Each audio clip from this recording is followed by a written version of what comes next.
魚仔餅，執執執，執執執執。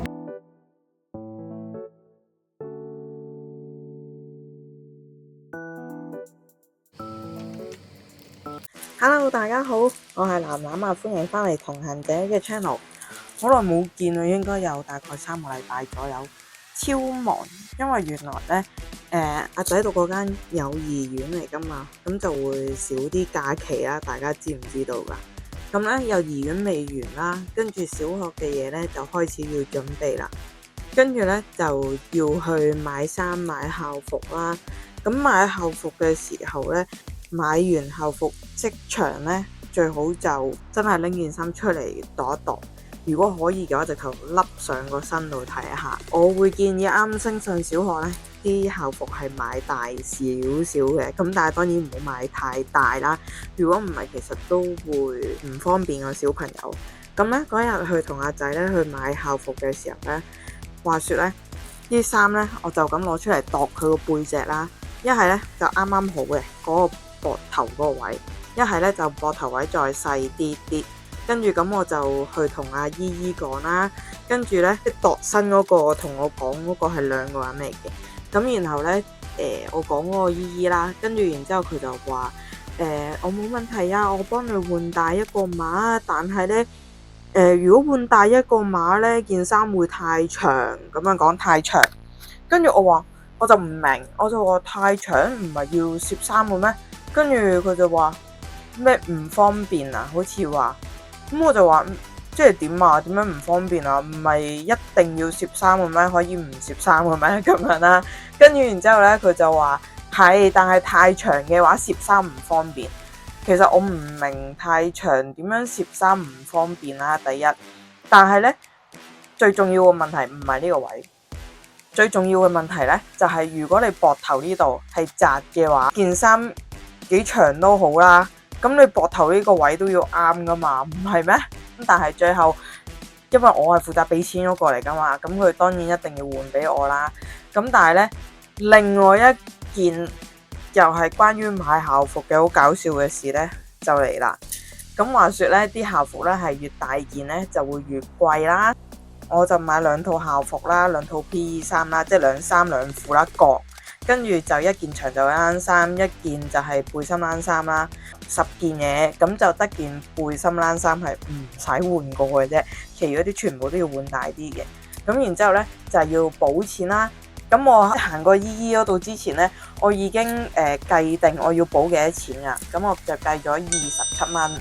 咁然後呢，去到姨姨嗰度呢，咁我換完啦，跟住然之後有一個女仔呢，就寫張單啦，就係補幾多錢，咁就係呢件衫咧就要補，我當啦呢件衫就補4蚊，呢條褲就補10蚊，咁樣啦。咁然之後你就將呢啲打動呢個 column 嘅數字全部加埋咧，就已經 OK 嘅啦，就係咁簡單啦。咁然後咧嗰個女仔咧就同我講話補45蚊，咁然之後咧，但我計嘅時候係27啫嘛。咁我就覺得奇怪，點解差咁遠嘅？咁唔緊要，因為我咧就唔係好想即係後邊有人嘅時候阻住後邊啊，或者點樣啦。咁我就照俾咗45蚊佢先啦。然之後我就行埋一邊，然之後就攞嗰張單就計咗幾次啦，都係27蚊。咁然之後我就行埋去嗰個姐姐度，唔好意思啊，我想問下係咪將呢欄啲數字全部加晒佢就得㗎啦？咁佢就係啊咁樣啦。我就話咁究竟係我計錯定係咩？因為我計咗幾次都係27蚊，跟住然之後佢就即刻話吓，咁點解我計到45蚊嘅？因為我心諗你想我點答你啊？我點知啊？跟住佢就自己喺度撳計數機撳咗幾次啦，都係27蚊。跟住佢再問多我一次，點解佢撳到45蚊咯？What？ 咁當然佢最後就係找翻錢俾我啦。咁喺初頭呢，我嗰27蚊呢，嗰7蚊我攞晒銀包啲散紙出嚟，咁即係大家都知道啲硬幣幾咁重啦。跟住後尾咧，佢收多咗個錢嘅時候咧，咁因為由27變咗45，咁我就俾咗張好似50蚊紙佢。咁然之後咧，咁佢找錢俾我咧，又多咗5蚊硬幣啦。跟住之後尾佢知道自己計多數，再俾翻啲錢我嘅時候，又多咗啲硬幣，跟住然之後係勁重咯。所以大家記住咧，總之一個重點咧就係大家記住買校服咧係即場要度下啦咁樣咯。咁然後買書嗰度咧，咁啊書你一俾完錢咧，咁佢就會俾咗張單你啦。咁然之後張單咧就會話俾你聽啊，有幾本咧就我因為未有貨，開學之後咧就會俾你㗎啦咁樣啦。咁然之後我即場咧我就淨係對咗呢一科呢本書係咪有咁樣啦。咁我就冇睇頁數嘅。咁可能啦，大家會覺得好疑惑，頁數都要對？點解我連頁數都會對呢？因為我好記得我小學嘅時候呢，數學嘅其中一本作業啊，啲頁數呢係大亂㗎，亂到媽都唔認得。跟住呢，我就成日都即係因為你做功課唔係就做一版㗎嘛，你可能係做我當啦，你係做一個單元咁樣啦。咁然之後嗰個單元可能有5頁，我就係做咗3頁，做咗2頁就唔知去咗邊咁樣呢。咁所以呢。我有輕輕咁樣睇下啲頁數啦，我冇逐頁睇嘅。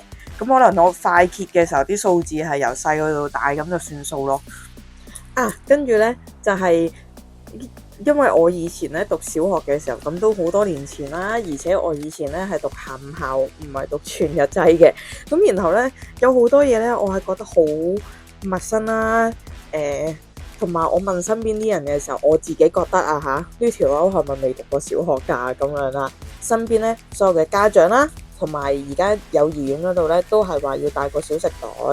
咁我就覺得好奇怪啦，唔係不嬲啲學校都唔建議啲學生係要食零食嘅咩？